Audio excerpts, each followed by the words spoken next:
This is the Little Moments Count radio podcast, created in partnership with community radio stations throughout Minnesota. Each episode, you'll hear interviews with early childhood experts on how to support the important brain development that takes place in the first 1,000 days of life, just through little moments every day.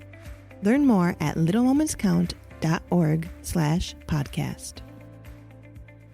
You're listening to KRSM-LP 98.9 FM, Minneapolis. This is a Pillsbury United Communities initiative in partnership with Voices for Racial Justice and Hope Communities. And good morning, Twin Cities. Welcome to The Narrative on KRSM Radio, where we amplify the voices, stories, cultures, and conversations that are happening in our neighborhoods. We like to focus on communities that have been historically ignored, misrepresented, and erased by traditional media. I'm your host, Andrea Pierre. So happy to be back. I took a short little vacation out to the East Coast last week. Thank you to David Perini from North News for holding it down. And this week, we have our Little Moments Count segment. So this episode of The Narrative is presented in partnership with Little Moments Count. Little Moments Count is a statewide collaborative focused on helping parents and caregivers learn about the importance of brain development in the first 3 years of life. Nearly 80% of brain growth happens in the first 1,000 days, and small moments of interaction like talking, playing, reading, and singing help create the pathways that build a child's brain development during the early stage of life. For more information, you can visit at littlemomentscount.org. And, we're just so excited to be partnering with Little Moments Count to host conversations focused on early childhood development. We'll be welcoming a new guest each month to talk about their involvement in Little Moments Count and how they view their role in early childhood development in creating bright futures and strong communities.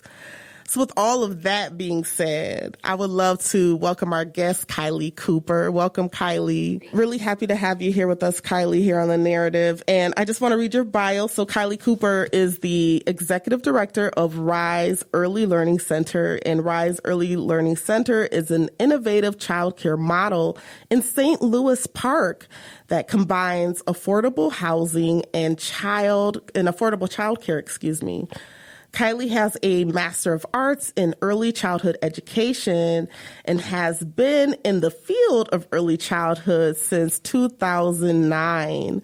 So again, welcome to The Narrative. Welcome to our Little Moments Count segment, Kylie. And my first question is for you. You've been in the field of early childhood since 2009. What brought you to this work? What made you want to take on, being an early childhood educator? Oh, it was completely by accident. I was a freshman in college and I had run out of cash and I needed a job. And I found a position as a teacher aide at that point at a childcare center on the campus of University of Minnesota, and that's just where I fell in love. I got my bachelor's degree in art history, and so the running joke is that I made the lucrative choice to pursue early childhood instead. But when I graduated, I was still teaching at that same center. At that point, I was an assistant teacher, hoping to be a lead teacher there, and realized this was the career I wanted to make for myself. And so I went back, and that's when I pursued my master's degree and to gain the theoretical knowledge and really be intentional about the care that I was providing. And so a lot of people in this field tend to fall into it by accident out of necessity, and then really just fall in love with working with young children and seeing their brains develop in real time. And there is definitely something special about working, especially with that younger age group, for sure. What is your favorite thing, about it? For sure, that always gives you this, fills your cup up, because it's also hard work too. It is. It's really hard work. But I think when you get to see a child make progress in something that they've been working on and hit a milestone that, their families are really excited about, that really pushes to the next challenge, to get through the next hard day, to clean up the next, messy accident, whatever it is. Being able to see how they are pushing themselves, how you're really teaching them to listen to themselves and to follow their own interests.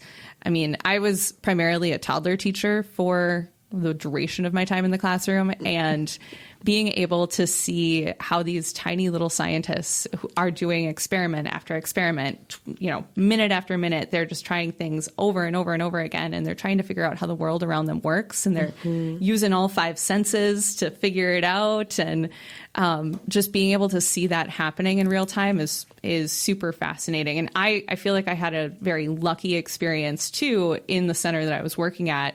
We had a population of families that was majority college students, and they were a majority of college students who were from all over the world.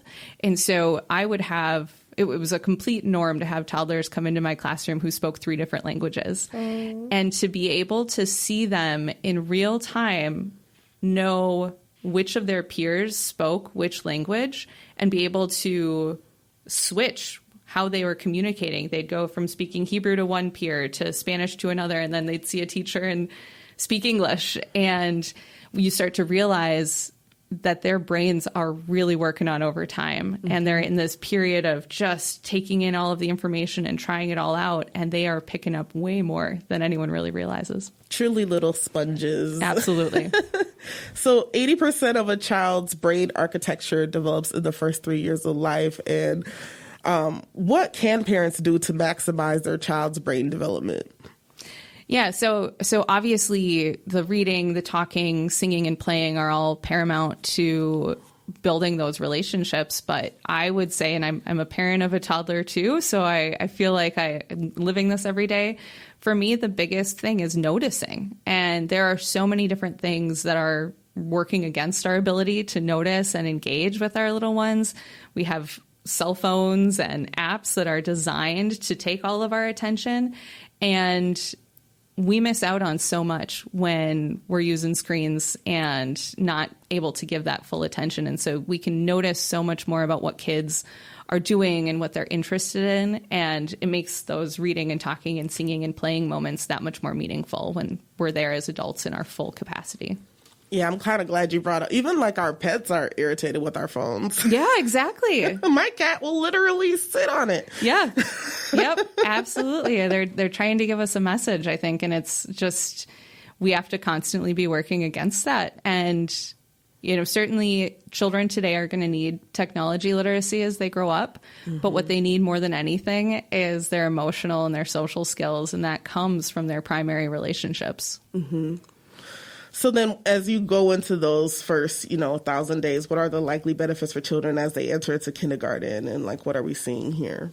Yeah, I think it stems right off of those emotional and social skills. I have long been a firm believer that, when we have a strong foundation in place, kids can pick up math and science and reading in good time. That switch to more of an institutionalized or standardized setting of kindergarten or in public schools, children really need to be able to self-regulate. They need to be able to know what their own limits are and what their own interests are, and they need to be able to communicate those. And that happens through practice and mistakes and practice again in those first 5 years. And so I think that's what a lot of researchers would use too, is, to be able to say, who's going to graduate from high school in 12 years? They're looking at those social skills and those emotional skills when a child's entering kindergarten. And even just thinking about adults too, is it safe to make mistakes? You know what I mean? So right. How different would a lot of us be as adults if we had a safe environment to make those mistakes? Absolutely. We learn so much in those first 5 years that we internalize for the rest of our lives. I had an aunt growing up who had a poem in her guest bathroom that was everything I needed to know in life I learned in kindergarten. And I just think about that all the time, because I think a lot of what was in that poem, it's, I learned that I need to share. I learned that I need to be honest. I need to be kind to others. I think we really learn those at, in your first year of life, you start picking up that information. And that's really what makes us good citizens as we continue to grow. And, there is a lot of long-term health and education benefits, like you've been saying, from getting those first 1,000 days right. And could you just expound more on like some of the things that you're seeing in your work and what you've been doing, at the Rise Early Learning Center? Yeah, and I kind of alluded to this, but researchers can really tell with alarming accuracy what the long-term success of a child is going to be based on certain milestones when they're entering kindergarten. And certainly it is not limited to a certain set of factors. There's a lot of things that play into that and historical inequities that play into that prediction. But a lot of what we look at in terms of, kindergarten ready, we really need to be switching our framework to thinking about, are we human ready? And that's really what we're trying to do with Rise Early in ways that we are fostering this environment of, I keep calling it like aggressive inclusion, where we're just really, we want to make sure that anyone coming into our space feels like the expectation is to be their whole authentic selves, and that extends to our staff, it extends to families and extended family members who will come in, to our home visitors, and of course to the kids themselves. That confidence that builds and that curiosity and that excitement to learning is going to impact a child for an incredibly long amount of time. My background is most recently I worked with Head Start here in Minnesota, and one of the really fascinating studies and longitudinal studies that they've been working on is watching gains that happen, what's sustained after a child goes on to kindergarten. So watching these Head Start kids versus the rest of the population. And the study's relatively new, so I think the most recent data set that I saw was through the third grade scores, and to be able to see that those were sustained academic gains. And we know that also gives us some insight into how their emotional development is sustained. And there's a lot that we have to learn, but a lot of what happens in early childhood is a long-term investment. So we have to be patient to see, these kids who are coming through Rise Early in the next year, it's going to be 18, 25 years of information to really prove that this is a model that is worth replicating. So let's get into it. Like, can you tell our listeners what the Rise Early Learning Center is and about its mission and what you do here in Minnesota in St. Louis Park? Yeah. So Rise Early Learning Center is a high-quality childcare program that is opening in St. Louis Park. We will be moving in the next month, which is crazy. And our first families will start their enrollment on January 2nd.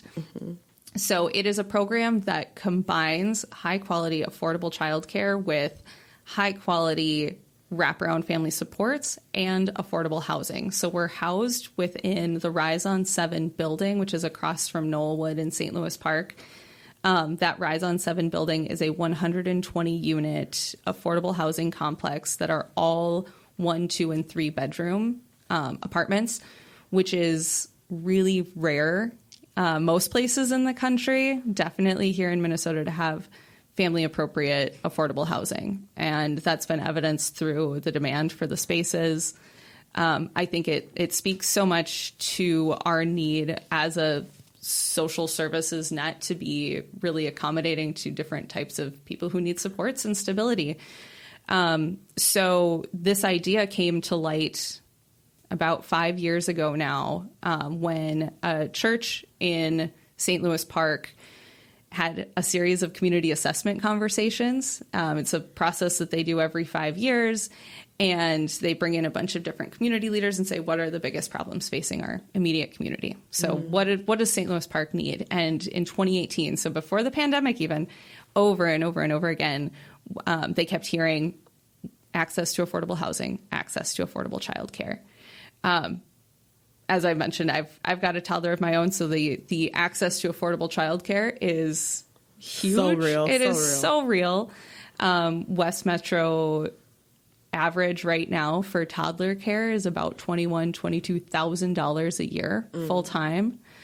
And you compare that with what we know about where the federal poverty level is, the math just isn't mathing. And it's just such a clear need. And when we know kids need this, that's just where we have to sit. So we will have 62 slots at our childcare center, 4 classrooms. It is a small center because we want to make sure we can absolutely dig in and help all of these families succeed. Those, about 50% or more of those slots will be heavily subsidized. So you've talked on your show before about the historic gains that the legislature made. What we know from practice is there's a long gap between when a family no longer qualifies for CCAP or early learning scholarships and when they can, comfortably afford a $22,000 tuition bill, which is not many families to begin with. So we will be using early learning scholarships and CCAP, and then we have a third line of community-funded Rise Early tuition scholarships that will help to really lighten that blow of that cost. So those families who qualify in that half of our enrollment slots will not pay more than $6,000 a year for early childhood. So it's a significant... It is a significant change, and the goal is really to help provide stability for families.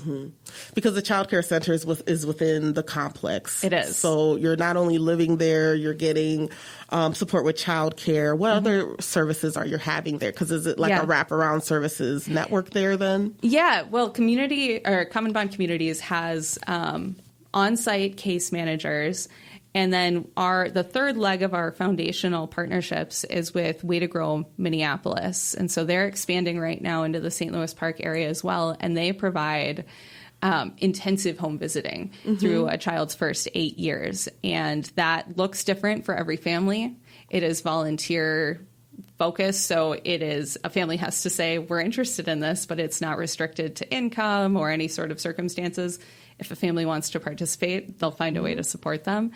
And they really partner with families to meet the goals as they're defined by the families themselves, which I feel is a really important part of this model, is to follow that family's lead in helping them meet their goals. So maybe it's they want to see their child be excited to go to school in kindergarten. So that home visitor is going to work on how do we build in learning experiences throughout the day in an authentic way. And they're going to coach those parents. Maybe it's how do we get connected with financial supports in another area. So our space in Rise Early is designed to foster these kind of one-on-one meetings as they need to happen. We expect to see families just constantly in the building. The idea of being able to wake up in the morning and just walk down the hall and drop your kiddo off at a place that they're feeling loved and cared for and seen for themselves, and they're safe all day with their own neighbors too. Yeah. I think that's going to be really special in forming a sense of community within the building.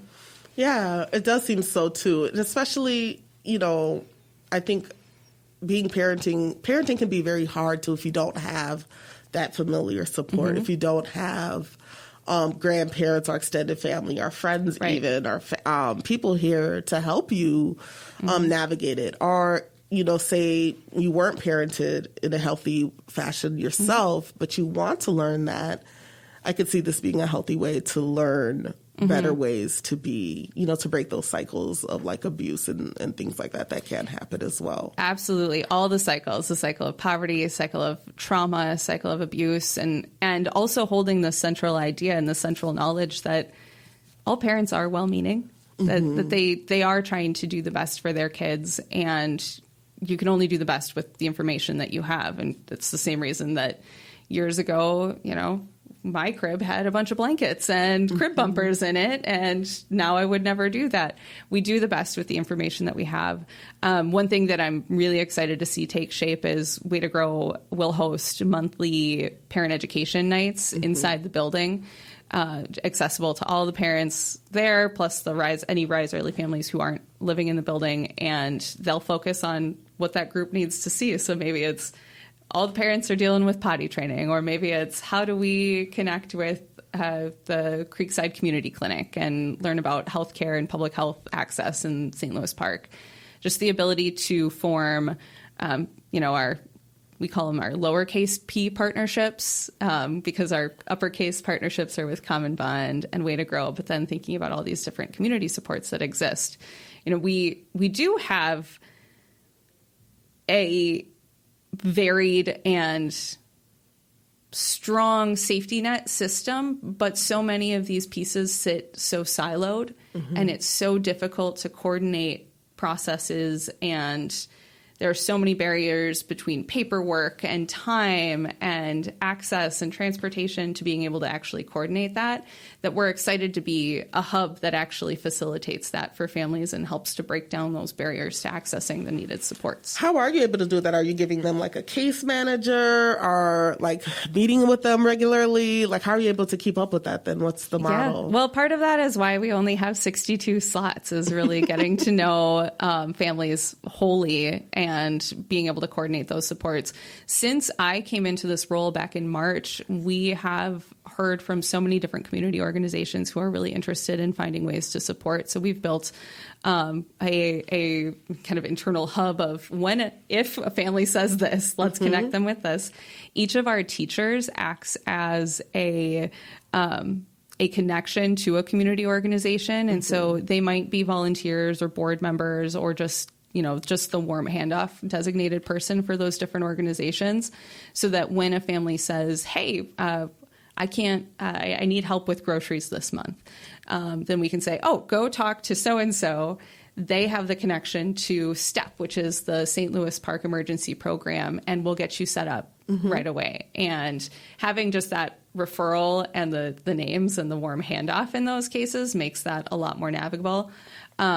So we will lean on our home visitors to be really the main hub, kind of as, knowing that a family needs this or that, but that coordination between our home visitors and the family educators and the teachers is really where the magic is going to happen. Yeah. So, how does one sign up? Like if you are a family and you want to come and live at the Rise on 7 and apply, how do you do that? So right now they are operating off of a wait list, which is it speaks to the need for a model like this.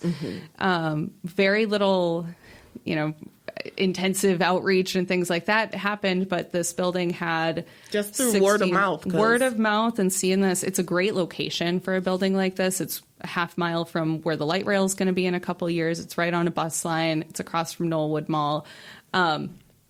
It's a great spot, but as of the end of August, the building itself had accumulated an interest list of over 1,600 families. And the leasing company had sent out, hey, if you're still interested in this, because names had been accumulating for 8 months, then let us know, and we're gonna move forward with the lottery system. So within a couple of hours of sending that out, they had over 500 names and 500 families that still were interested, and so they're working through that process right now. So families who are interested and would hope to be considered should still reach out to the Rise on 7 website and send in information, but know that right now there is a big wait list, which I think, again, speaks to the need for replicating a model like this. For Rise Early, half of our slots are open to the general public, and so families can visit our website and fill out our contact form, and we'll walk them through next steps. Is this replicated anywhere else, or is this the first time that we're seeing something like this happen in Minnesota? This is the first of its kind in Minnesota. I have been trying for the last couple months to find a program that matches us in the country. There is a growing movement of co-located programs and this understanding the need for foundational partnerships like this. But what really sets us apart is the family-focused affordable housing, the community-funded and fundraising, internally funded scholarships. A lot of programs rely on state funding like CCAP, and there's nothing wrong with that. But again, like I said, just knowing that that's not our full pocket of need. And then the wraparound family supports also set us apart from most other programs. And there are other programs, the Jeremiah program is an excellent example of a model that combines a family need, looking at single mothers who are pursuing college degrees and providing what we know families need in order to access that reliably, which is ongoing childcare, high quality childcare. So that is an excellent model. And what sets us apart from that is just the expanded options for families to participate, and really at different phases of their life too. Yeah. So you mentioned that, Rise Early respects the cultural differences within families. How does the center ensure that it caters to the diverse needs of the community and promotes inclusivity? Yeah, I think this starts from our very first conversations with families. If we want families to show up as their whole selves, we've got to make space in our policies and our systems for that to happen. So in an initial intake with a family, we're going to get to know what's important to them. What are their goals for their child? What does a typical year look like for them? What are big events that they look forward to? Who lives with them? And even getting to know a family's important words. So this was something that I learned in my first year of teaching, was when you've got, any group of toddlers or infants or preschoolers, there are words that get used in homes that are not the same everywhere. So you think of how many different names exist for a pacifier, like a million. A binky. Yeah, binky, nook, whatever. And how comforting that can be to a child when they're upset and you say, do you need your insert word? That's going to sit a lot better for them, and they're going to feel that connection to home just linguistically. But that extends to milk, food, even how do you use what do you say when you need to go to the bathroom? And how can we, from a foundational linguistic level as educators, make sure that continuity between home and school is in place? So we will be collecting that information. We also have an open door policy, which is a licensing requirement in Minnesota, but our open door policy really is reflected in the actual design of our space. There are meeting spaces in the whole building that allow for... Sorry about that. That's my phone. I'm like, who's ringing me? So we have little spaces throughout the whole building that, if parents want to come in and meet with each other, they can absolutely do that. If they want to come in and just snuggle their kiddo on the way in, from a breastfeeding perspective, a mom can come in and be welcome in that classroom and feel like she's part of that. Or if she wants to go to a separate space in the building and do that, we're not there to create barriers. We're there to facilitate what that looks like. We also, as we're talking about kindergarten readiness, I often say I fully believe in the importance of kindergarten readiness, but I also know that kids are only in kindergarten for 1 year. And so we really need to be looking at how we're raising people and how we're creating humans. And a lot of that comes from how kids feel encouraged and confident to talk about themselves, to ask questions about each other, and to celebrate those pieces. So maybe it's a little girl coming in wearing her hijab for the first time. And how do we celebrate that? How do we use that as a teaching experience? How do we make sure that that's reflected in the literature that's in the classroom? And how do kids work that into their play scenarios too? So I think there's a lot of... it's not something that's done as a stand aside. Yeah. It is something that's just really woven into the fabric of our approach. It's making me think of the anti-bias training that happened. It's one of the things, it was it went against everything I knew as an adult to not point out the differences, but seems like it's more or less to celebrate it. Oh, look at this beautiful hijab, she has on today. What color is it? Oh, I wonder what color she'll wear tomorrow. And, I think it's just different for us as adults because we're, especially being Midwesterners, we don't like to point out our differences. We definitely want to assimilate a lot more. But I think with the anti-bias training, it's more or less it's okay to say, hey, that's different. Oh, look at that. Tell me more about that. Or do you mind sharing? And, having the children talk about it, because kids will talk about it. They'll bring it up, and they don't have that filter like we do, or that fake politeness, I feel, because it's not really polite. It's ignoring. And I think it becomes really reinforcing in a classroom setting when you see the children come to life, when they get to celebrate something that is going on at home or something that makes them them. And that's helpful for the kids, too, to feel more and more comfortable asking, tell me about that. Tell me more. What do you do? In celebrating different holidays and different family traditions. And I think there's a lot of work that, exactly like you said, that adults have to do in reminding that we're modeling this questioning behavior. We're modeling and practicing for those kids to explore longer term. Yes. So we're going to take a quick little station break, but if you're just tuning in, I am talking to Kylie Cooper from Rise Early Education Center, or Rise Early Learning Center, in St. Louis Park. This is a new innovative childcare model that's in St. Louis Park that's combining affordable housing and affordable childcare. But we'll be right back on The Narrative. Welcome back to The Narrative here on KRSM, where we amplify the voices, stories, cultures, and conversations that are happening in our neighborhood. I'm your host, Andrea Pierre, and on this episode, we are being in partnership with Little Moments Count, and Little Moments Count is a statewide collaborative focused on helping parents and caregivers learn about the importance of brain development in the first 3 years of a child's life. I'm here with Kylie Cooper, the executive director of Rise Early Learning Center. And Rise Early Learning Center is an innovative childcare model in St. Louis Park that combines affordable housing and affordable childcare. And it sounds like they're going to be opening up in about a month here, hopefully. A brand new building, beautiful, right there across from the Knollwood Mall in St. Louis Park. And it's beautiful because not only are people going to be able to live there, it's affordable, they'll have childcare, but it also will have some other services too to help families break some of the cycles and barriers that happen to prevent them from just being successful and just being able to fulfill, what we all want is to just have our families make it and be okay and not worry about like where the food's coming from.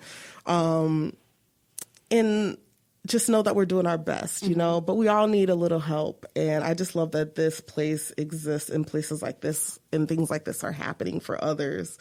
High quality early childhood childcare programs are really essential for child development. And what are some specific elements of the curriculum and programs that Rise Early implements to meet these quality standards? Mm-hmm. So I've talked a lot about the importance of kids exploring and being able to figure out self-regulation skills and their own emotional development. And a lot of that happens through fostering inquiry-based and play-based activities. So we are a Reggio-inspired curriculum model, which basically means we are self-developing our curriculum to follow the interests of children. The Reggio model is based on the idea that there are three primary teachers in a classroom. One is the children themselves. One is the teacher, who often acts more like a guide. They're not the resource of all knowledge.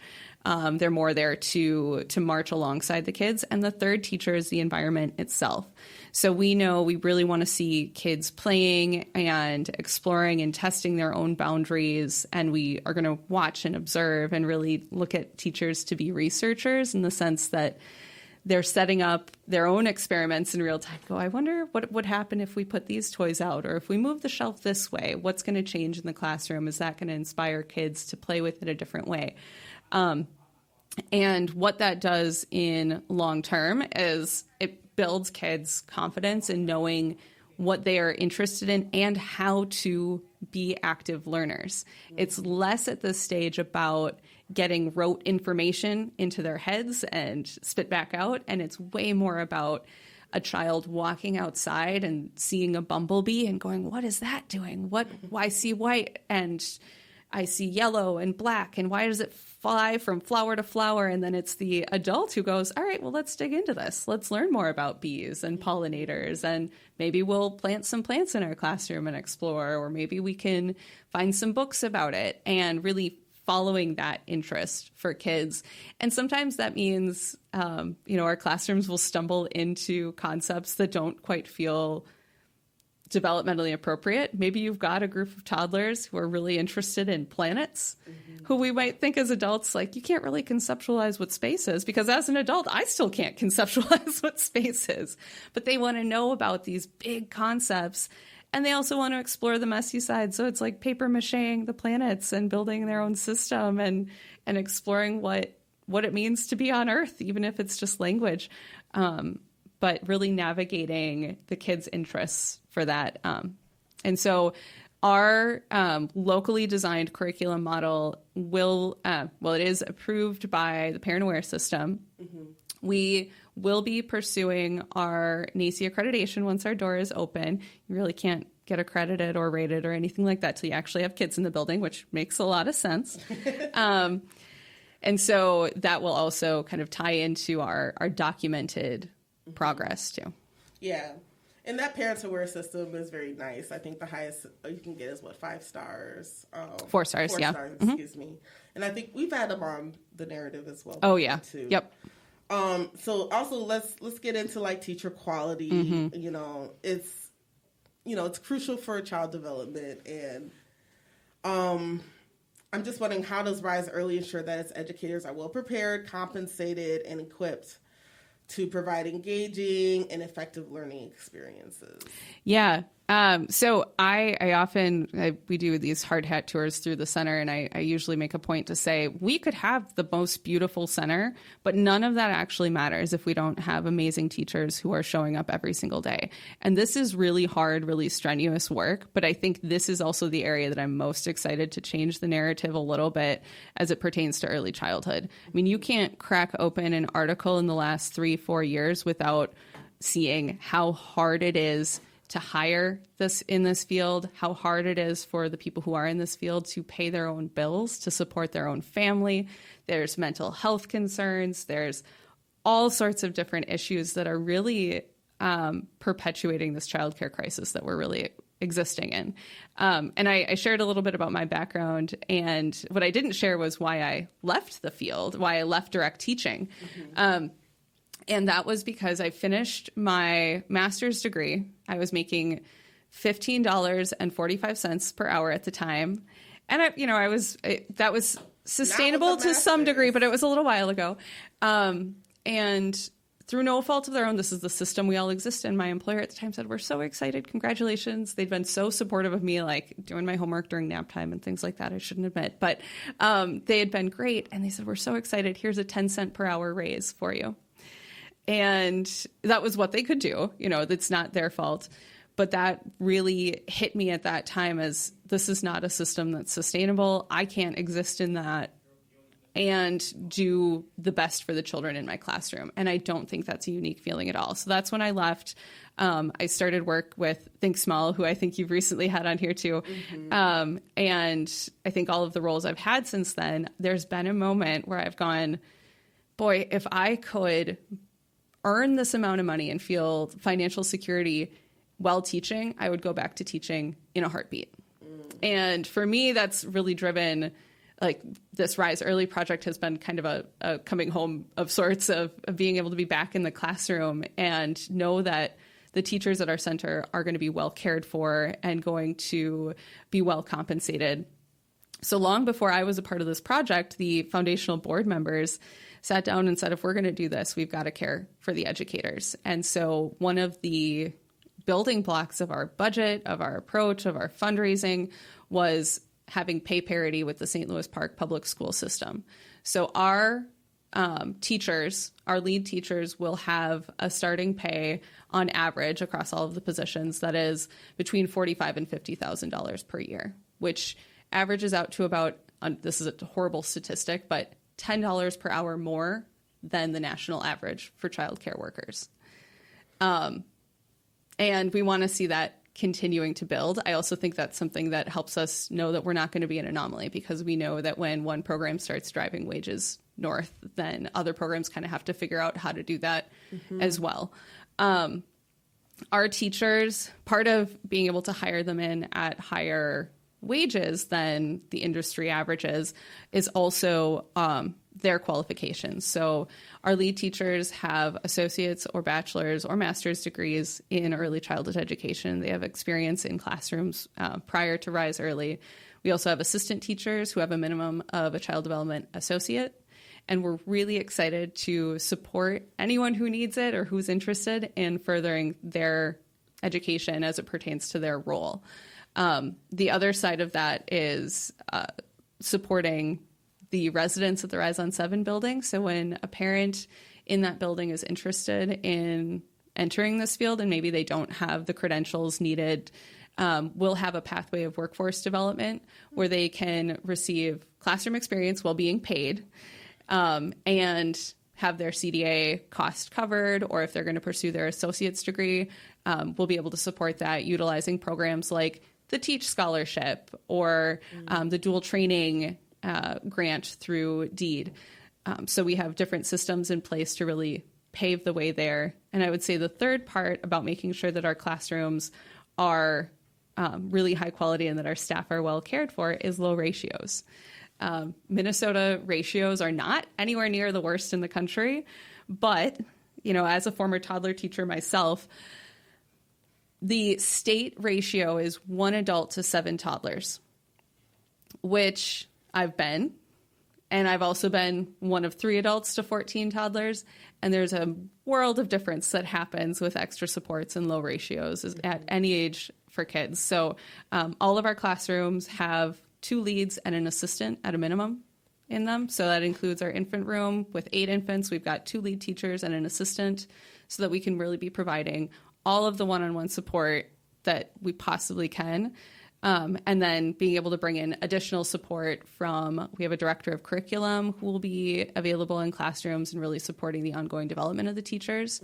And we have our director of programming, Angela Sandock, who will be absolutely there and supporting as well. And so making sure teachers have protected prep time, all those pieces that we know on a theoretical level is really important for early childhood, but the state of this field has really prevented us from being able to do.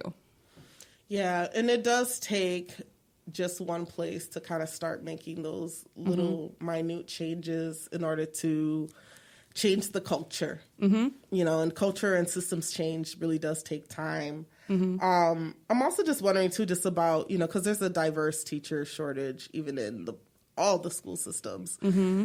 How are you combating that? Yeah, so this has been, from when I started my role, I knew families would come. I knew the building was going to get built. The thing that woke me up in the middle of the night over and over again was, are the teachers going to come? And, you know, we, as Rise Early, had kind of made this gamble that if we said, you know, this is what we're going to offer, we're going to get teachers in our door at least, and then it's really up to us to retain them and to make sure that this continues to be a space that fosters their wellness. So we are, as of today, I think about 70% of the way towards being fully staffed. Our goal is to be at 80% staff by November 15th. We have 6 weeks scheduled for onboarding and team building for our teachers before our doors open in January to families. And then we'll continue scaling up from there. But we have received a really high level of interest. We were looking at our numbers for lead teacher applicants recently. And I think we've received over 60 applicants for these positions.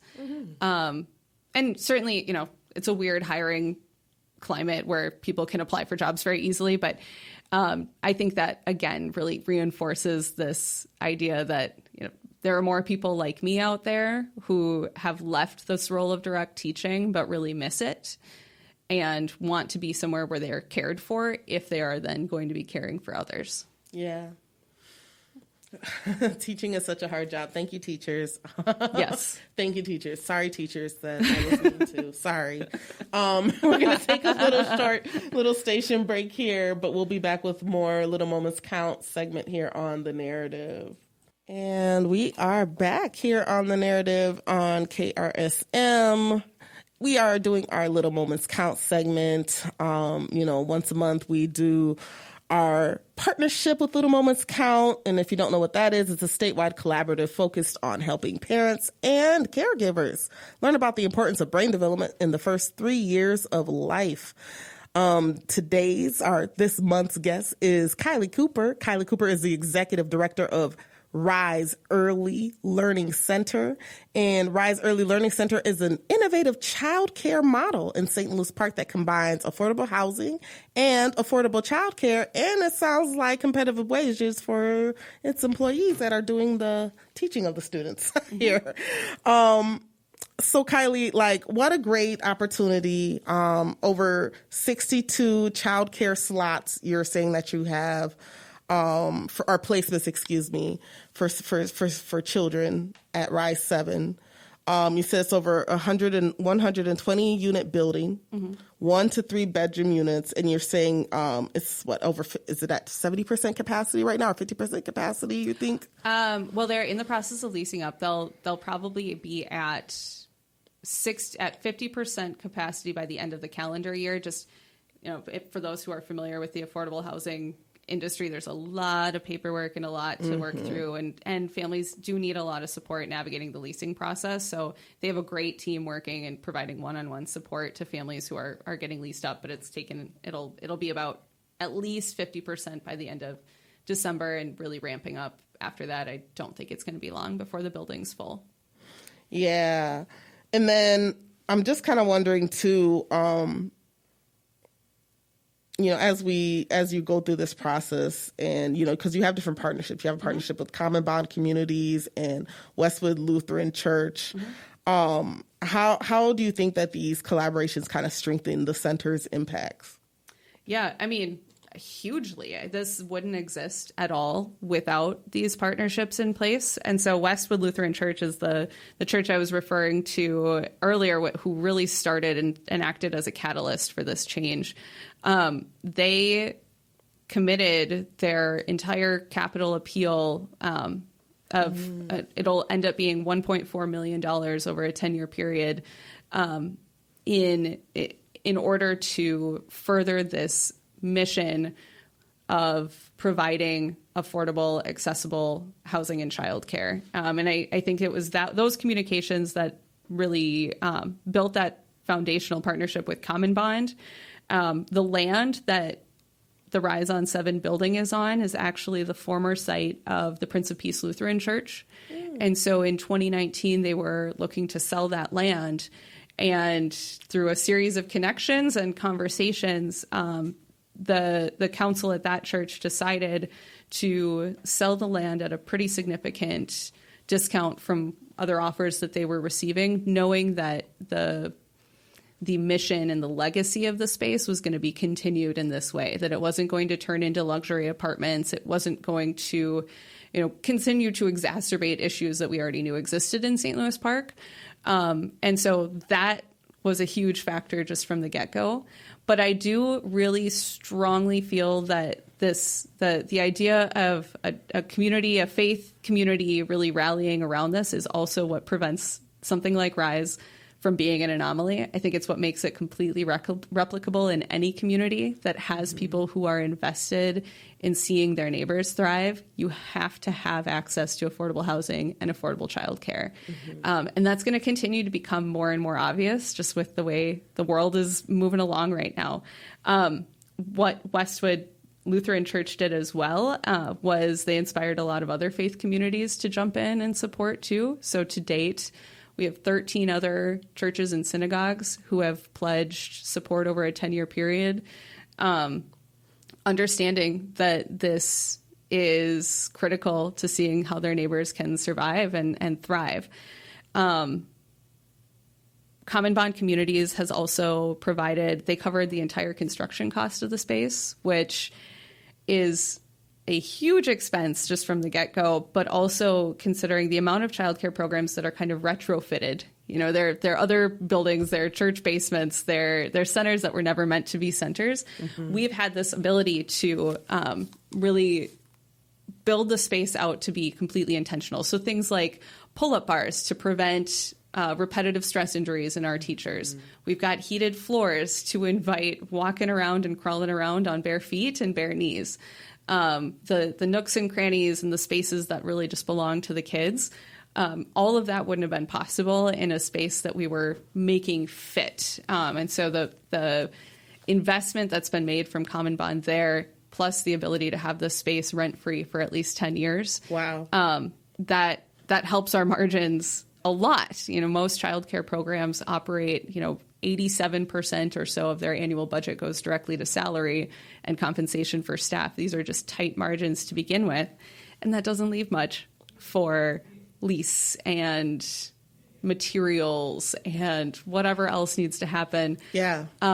It's even a failing the business wages, model. like that helps with that too. You don't have a lot of extra space in the model like that, so it does free up support. What an incredible and generous donation by those congregations. Absolutely. And I think it speaks to, somebody recently asked me, why hasn't this been done before? Why, if it's just taking, not just, I don't mean to minimize it, but if it's a community saying this is a need, I think that's something that came out of the pandemic, was this absolutely huge need for reliable childcare for families to have stability, and really expanding our understanding. I often say public school is childcare. That's a space for your kids to be during the day where you know that they're well cared for. So it's 0 to 18 is what this need is. And we really have to look at rallying around this. So I think we have more employers now who are interested in supporting this because they're starting to see the ramifications of inaccessible childcare really hitting their own workforce. Especially as people begin to work from home more, having a childcare in the building that you work in will also help with a lot of that as well too. Oh my gosh, it's mental health for parents. It is just so much. And I think we can't, I think we also have to have policies in place that, fortunately, I think the state has taken big steps towards it, but like safe and sick time. Yes. Part of our policy is understanding that when our teachers start with us, they're going to need to be able to access that safe and sick time right away. Right. And because they're going to catch the classroom cold in their first 2 weeks. We know that that's a norm. And I think understanding as an employer, you've got a kid, that's an extension of yourself. How do we care for all of you while meeting our collective mission? Mm-hmm. So, Kylie, just what a great endeavor. Thank you so much for coming on. And I just wanted to know, how can members of the community get involved or support the mission of Rise Early, either through volunteering, donations, or just any other means? How can people get involved if they wish to? Yeah, so the first thing I would suggest is visiting our website or our social media. We're at www.riseearlylearningcenter.org.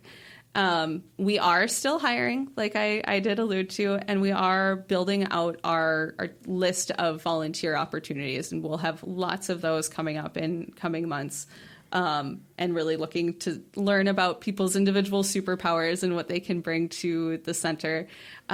We do have an upcoming fundraiser and celebration night on November 9th. That is our Rise Together event, and tickets can be found on our website as well. That will be held at another one of our community partners, the Bethel Synagogue in St. Louis Park. It's from 4 to 6, and we've got some great speakers lined up, and I'm really excited to share the progress that has happened and as we get closer to opening our doors. You can sign up for our newsletter on our website, and like I mentioned, follow us on social media. We're on Facebook. We're on Twitter at Rise Early LC. And just spread the word. That's the biggest thing for me, is making sure more people know about Rise Early and that this is a possibility for how early childhood can happen. Mm-hmm. I'm so excited for all of you, and just really excited for the community. Just really thank you so much for coming on The Narrative. We're here every Tuesday and Thursday on KRSM, and you could also hear replays of our shows on our sibling station, 90.3 KFAI. We love you all so much over there as well, and that's Wednesdays at 1 p.m. But we want to just, again, thank everyone for listening to The Narrative. You can hear a recording of this show also at littlemomentscount.org/podcast. And if you'd like to learn more about Little Moments Count, you can visit their website at littlemomentscount.org. Thank you so much, Kylie. Congratulations to you and the Rise Early Learning Center team. I'm just really grateful that this is happening in community. What a great opportunity. Thank you for having me. Thanks so much. Yeah, thank you. And good night, everyone, or good day, everyone. Thanks for listening to the Little Moments Count radio podcast in partnership with community radio stations throughout Minnesota. You can find the Little Moments Count radio podcast wherever you get your podcasts and at littlemomentscount.org/podcast.